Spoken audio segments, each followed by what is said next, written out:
Hello. Welcome once again to What Nobody Told Me After 65. Well, it is your lady on the go, lady in the know, Miss Info. You are at Information Nation, where knowledge is shared and wisdom exchanged for the betterment of a people. Well, let's get started. Today I want to talk to you about blended families, or why can't we all just get along? You might be part of a blended family if you share space, children, resources with someone else. Maybe you've moved in with the kids, or maybe they moved in with you. Maybe you're in a relationship and your partner has children or grandchildren underfoot. Maybe you were homeless and now you're in a shelter and you're sharing commercial space, combined space. Whatever the case, somebody is in somebody else's space. It can be challenging, it can be a deal breaker, it can cause serious divisions, or it can be a godsend. Here's an excellent quote that someone came up with, and I'm going to read it to you. It says, "Blended families, they are united by choice, woven together by love, and strengthened by each other." Isn't that cool? How idyllic. That only happens in fairy tales. You know it. The truth of the matter is, blending a family of any composition is hard work. Here are the cold, hard facts. 40% of families in the U.S. are blended, where one partner has a child from a previous relationship. Only 45% of children do well after a divorce and then find themselves in a blended relationship. You know how that goes. Mom goes on and gets remarried, or dad goes on and gets remarried, and that leaves the kids doing what we do, sharing. 41% of them, the children, are often doing poorly in school, worried, or they're underachieving, and most of the time they're angry. 1,300 new step families, they're calling them step families, blended families, are formed every day. 1,300. 66% of blended families, remarried or living together, break up when children are involved. The single fathers who have recoupled or remarried, where the children are shuttled between the two households, they're not considered, and they're not counted, and they're largely ignored when statistics are gathered. Therefore, they do not come under the microscope, and so we don't have accurate numbers for them. And I know this from when I was working as a crisis intervention specialist, and when I was working for my church for crisis. We'd see fathers who had children come in. It is so hard to find them housing, because all of the houses are for single females. They have to clear a whole floor in order for a father with children to come in. Nobody wants to do that, because then they're wasting space. They're losing precious beds. My son is a single father with a female, a child that he's caring for, and it's difficult. Practically impossible to find anything, particularly if you're in a homeless situation or you need shelter. Because they're not counted, because they feel like there's not many of them, but you'd be surprised. 75% of these blended families do not have access to resources as a blended family.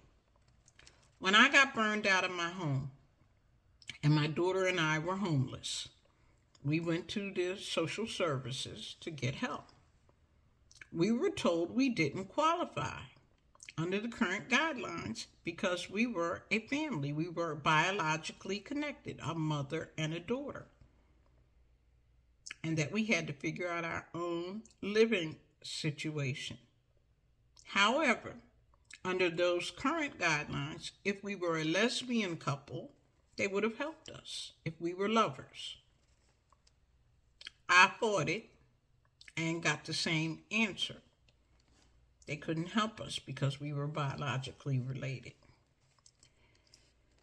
So, what about the family made up of an aging parent who lives in a blended family with their child's current family?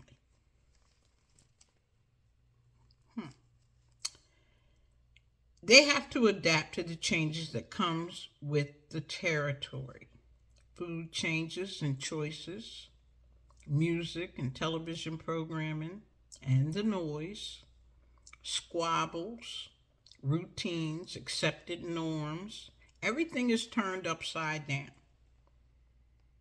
How is it that you can feel alone in the middle of a whole world, albeit foreign, going on around you? If you moved into their space, it's very easy. You have to learn the rules and the restrictions. If they moved into your space, now you feel threatened and territorial. This is mine. This is not yours. Don't move this. Don't touch that. The reality is, it's a lot of work to make it work. Is it worth the aggravation? Should you just go away, fade into the background, ride off into the sunset, and go into a senior home? I've lived with people, and even when you sit down and lay out all the parameters, you know the best laid plans go awry. Resentment can wiggle in. Feelings can get hurt. Money becomes an issue. You pay your share, but if something comes up, something unexpected, are you expected to pick up the slack? You betcha. Yes, you are. It's one of the underlying unwritten rules that nobody talks about. So many factors come into play when you're blending families. Feelings, money, space. You're in a 3-bedroom house and now you got your daughter and her husband and 2 kids and a cat and a dog. It's difficult.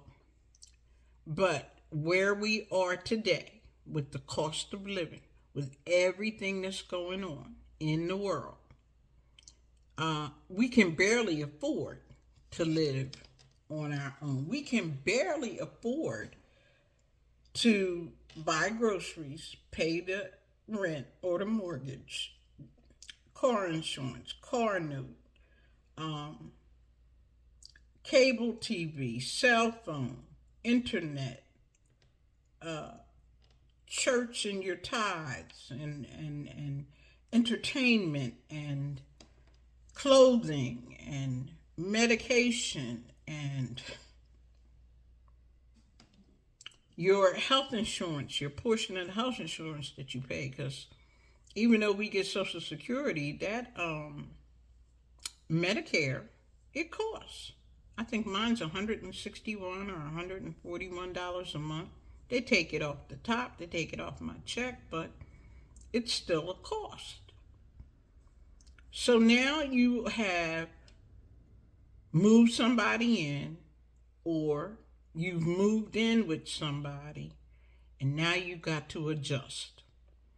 You have got to keep all your stuff together. You got to be mindful of what you have. You got to be mindful of people's feelings, mindful of what you say, mindful.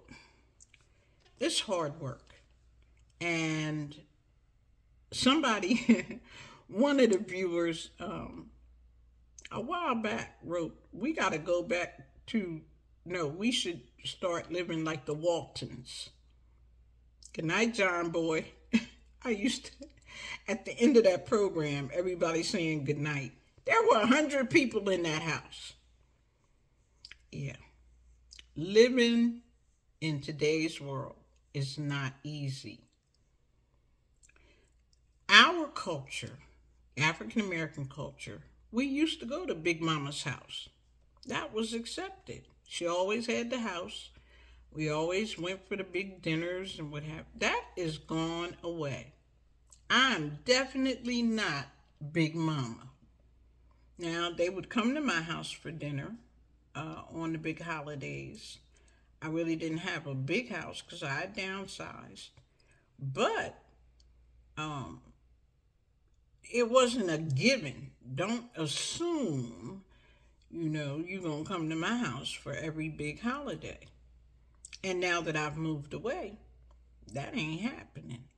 This was the first year I was away for Thanksgiving. I went home for Christmas, but I didn't do the big dinner and all of that. It was different. It was really different. Some of the biggest arguments I've ever had in my life have involved shared space, living with somebody. Feelings got hurt. Things were said out your mouth that you can't take back. Words hurt. And once they get out there, they're out there. So we have to learn not only to get along, but to get along and not let it take away from who we are. We all have identities. We all have our own way of expressing ourselves and of living. And some of us are still, active in community and social outings, getting dressed and going out. And we don't want that to be impeded on. So we have to do what we have to do. We need to continue to live and live well. We deserve that. So figure it out, whatever works for you. Doesn't necessarily mean you have to go into a nursing home. It doesn't necessarily mean you have to move out of your comfort zone into some foreign place. But if it does, have a conversation. Lay everything out up front. Try to anticipate the unknown because it's going to happen. And then do it. If you got to move, move. You got to bring the kids home, do it. Just do it. You won't know until you actually take that step whether or not it's going to work. And maybe you want to do it for a short amount of time. Maybe you want to set parameters and say, I think I can do this for 6 months. I think I can do this for a year. Don't leave it open-ended because that causes problems. So, I've given you some information, some thoughts on blended families. I hope you found this information helpful. If you have, please share. Share it with somebody. Subscribe, like, hit the notification bell for you will be notified when I upload new content. And thank you for subscribing. If you're a member of the Nation Gems, welcome. Getting things together. You do get a badge when you join. I have about 2 members. Yes, I do. Hi, Daisy. I appreciate everything that you do to keep this channel lively and to keep it going. If you have been to the website, please go there. It is up. You don't know what you don't know.net. You being a capital U, not Y-O-U. That was already taken. I couldn't believe it. But anyway, It is what it is. You know, you got to roll with the punches. I hope you're enjoying the thumbnails that I'm putting up. That's those little things on the front of the videos so you can identify them. It takes a little time to get it together. I'm working on the one for tonight. And I hope you find them interesting. Takes a little bit of thought to put it together. Keep the comments coming. Keep that comments coming. I like it. And remember, you don't know what you don't know. Take care.